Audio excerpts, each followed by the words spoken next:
ప్రభువైన యేసుక్రీస్తు నామమున మీ అందరికీ నా వందనాలని నేను తెలియజేస్తూ ఉన్నాను. దేవాది దేవుడు ఇప్పటివరకు మిమ్మును ఆ రీతిగానే నన్ను కాపాడుతున్నందుకు ఆయనకి కోట్లాది వందనాలని స్తోత్రాలని నేను మరొక్కసారి నజరేయుడైన యేసుక్రీస్తు నామమున ఆయనకి సమర్పిస్తూ ఉన్నాను. నేను ఇంతకుముందు మీకు వాక్యము మీతో నేను పంచుకొని ఉన్నాను. దేవుని బట్టి ఆనందగానం చేయాలి అనే వాక్యం గురించి. అయితే దావీదు మహారాజుకి ఎవరు నేర్పించారు దేవుని బట్టి ఆనందగానం చేయాలని?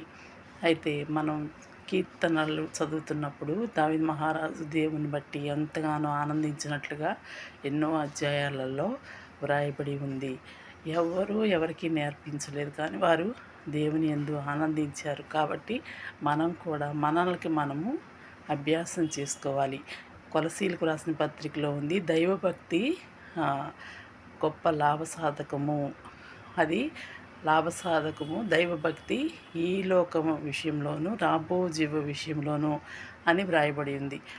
దైవభక్తి మనము అభ్యాసం చేయాలని కూడా అదే అధ్యాయంలో వ్రాయబడి ఉంది.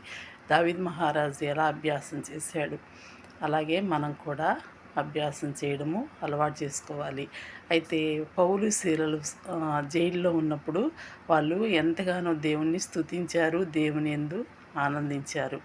అయితే మనకి ఎలాంటి శ్రమలు కష్టాలు ఈ లోకరీతిగా ఉన్నాయో లేదో తెలియదు, కానీ మనకి దేవుడికి తెలుసు, మనకి తెలుసు కొన్ని శ్రమలు ఉన్నాయి. ఇలాంటి సమయాల్లో, అలాగే కష్టాలు లేని సమయాల్లో కూడా మనము పౌలు శీల వలె దావీదు మహారాజు వలె దేవుని యందు ఆనందించాలి.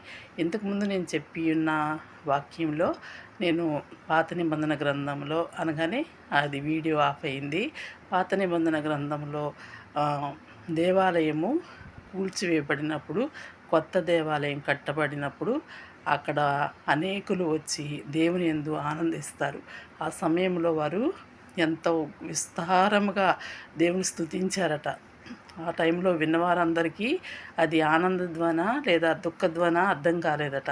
అయితే వాళ్ళు దేవాలయం కట్టబడిందని సంతోషంతో కేకలు వేస్తూ ఏడ్చారట.